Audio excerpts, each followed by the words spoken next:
Hello students, आज आपण page number 42वरची the man who thinks he can, जो माणूस ठरवतो तो ते करू शकतो, ही कविता बघणार आहोत.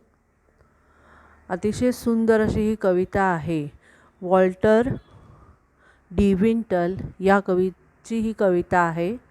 20व्या शतकाच्या सुरुवातीला हे कवी होऊन गेलेले आहेत. The man who thinks he can अशी ही कविता आहे. कवितेत अतिशय सुंदर पद्धतीने सकारात्मक विचार कसा करायचा आणि यश कसं प्राप्त करायचं, कसं ते यश आपल्या पदरात पाडून घ्यायचं, याची योग्य प्रकारे दिशा देणारी, मार्गदर्शन करणारी अशी ही सुंदर कविता आहे. मी कविता वाचते आणि वाचता वाचता त्याचं स्पष्टीकरण देते आहे. तुम्ही नीट ऐकायचं आहे. If you think you are beaten, you are. If you think you are, you dare not, you don't.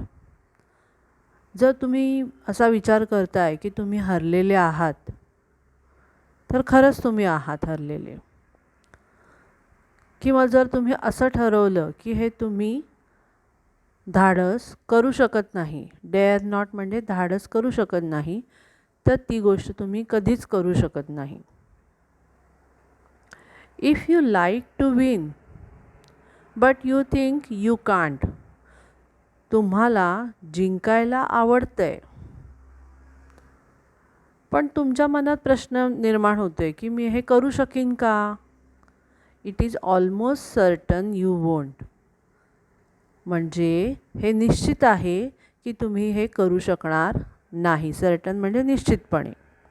एखादी गोष्ट आपल्या मनात येते तेव्हा त्याला होकारार्थी आणि नकारार्थी आपलं मन दोन्ही दृष्टीने विचार करून उत्तरं देत असतं. पण जास्त करून आपल्याला नकारार्थीच विचार जास्त येत असतात. अरे मला हे जमेल की नाही, मला हे करता येईल की नाही. मग असा किंतु जेव्हा आपल्या मनात येतो तेव्हाच आपली अर्धी शक्ती खर्च होते. त्यामुळे असा विचार न करता आपण सकारात्मक विचार करून पुढे जायचं आहे. कवितेचा दुसरं कडवं बघा. If you think you will lose, you are lost. जर तुम्ही असा विचार कराल की मी हरलेला आहे, तर तुम्ही खरोखरच हरून जाल. For out of the world we find, success begins with a fellow's will.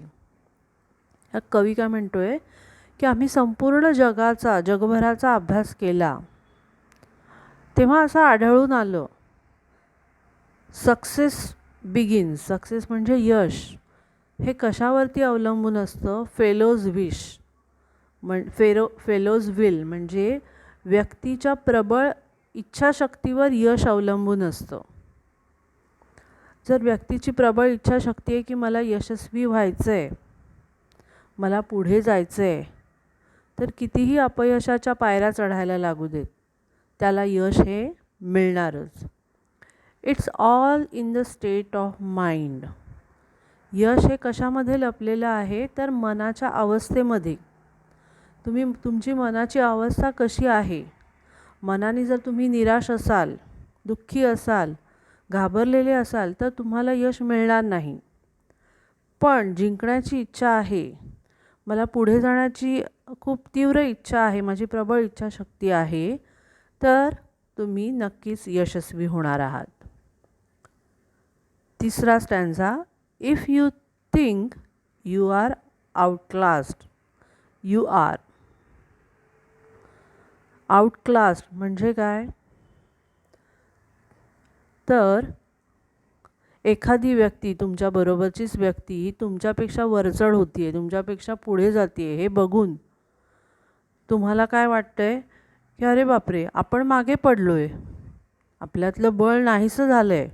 बघा, शर्यतीमध्ये बऱ्याचदा असं होतं, आपण धावण्याची आपल्या मित्रांबरोबर शर्यत लावतो आणि आपले 1-2 मित्र पुढे गेल्यानंतर वाटतं अरे आपण मागे पडत चाललो आहे, आपल्यातलं बळ कमी होत चाललेलं आहे. आणि असा जेव्हा तुम्ही विचार करता तेव्हाच तुम्ही मागे पडून जाता. You have got to think high to rise. मग हे सगळं होऊ नये म्हणजे आपल्या मनातले प्रभावहीन आपण झालो आहे, बळ नाहीसं झालं आहे, असे विचार येऊ नयेत. आपल्याला पुढे जायचं आहे, आपल्याला स्वतःचा उद्धार करायचा आहे, यशस्वी व्हायचं आहे, तर आपल्याला काय करावं लागेल? तर आपले विचार उच्च ठेवावे लागतील.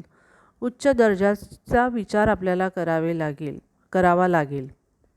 You have got to be sure of yourself before you can ever win a prize. तुम्हाला जर बक्षीस जिंकायचं असेल तर तुम्हाला स्वतःबद्दल खात्री बाळगावी लागेल. जेव्हा स्पर्धेत उतरतोय आपण, तर स्पर्धेत मला उतरायचं आहे, पण मला बक्षीस हे जिंकायचंच आहे, हा विचार ठेवून जेव्हा तुम्ही स्पर्धेला उतराल, तेव्हा नक्कीच तुम्हाला यश मिळेल, नक्कीच तुम्हाला बक्षीस मिळेल. त्यामुळे तुम्हाला स्वतःबद्दल नेहमी पॉझिटिव्ह, सकारात्मक विचार करायचा आहे. Life's battle don't always go to the stronger or faster man. जीवनाची लढाई ही कशी आहे, तर नेहमीच शक्तिशाली किंवा वेगवान मनुष्य जिंकू शकतो असं नाही. आता जीवनाची लढाई म्हणजे काय? तुम्ही अजून खूप लहान आहात, तुम्हाला जीवनाची लढाई काय असते याची कल्पना नाही. पण तुम्ही तुमच्या आईबाबांचं उदाहरण तुमच्या डोळ्यासमोर बघतायत. ते दिवसरात्र कष्ट करतायत, मेहनत करतायत आणि घर चालवत आहेत. किती मोठ्या संकटांना ते तोंड देत आहेत. आत्ताच्या ह्या सिच्युएशनमध्ये तर त्यांनी किती मोठ्या संकटांना धीराने तोंड दिलेलं आहे. किती जणांच्या नोकऱ्या गेल्या, काही कितीतरी प्रॉब्लेम्स घरामध्ये तयार झाले, निर्माण झाले. पण तरीही आईबाबा त्यांना धीराने तोंड देत आहेत, तुम्हाला वाढवत आहेत. यालाच म्हणायचं आहे जीवनाची लढाई.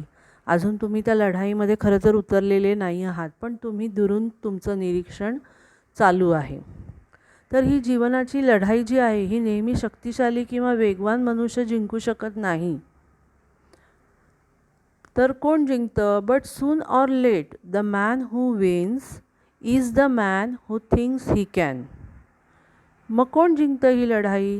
तर लवकर असेल किंवा उशिरा असेल, पण मी ही लढाई जिंकणारच, हा विचार जो करतो तोच ही लढाई जिंकतो.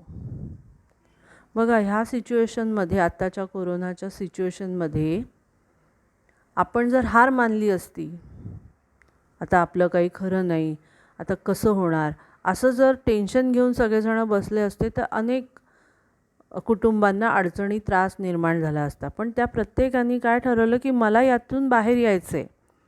थोडा भले वेळ लागेल, पण ही लढाई आहे, ही कोरोनाविरुद्धची लढाई आहे, ही मी जिंकणारच, असा प्रत्येकाने विश्वास मनाशी ठरवला.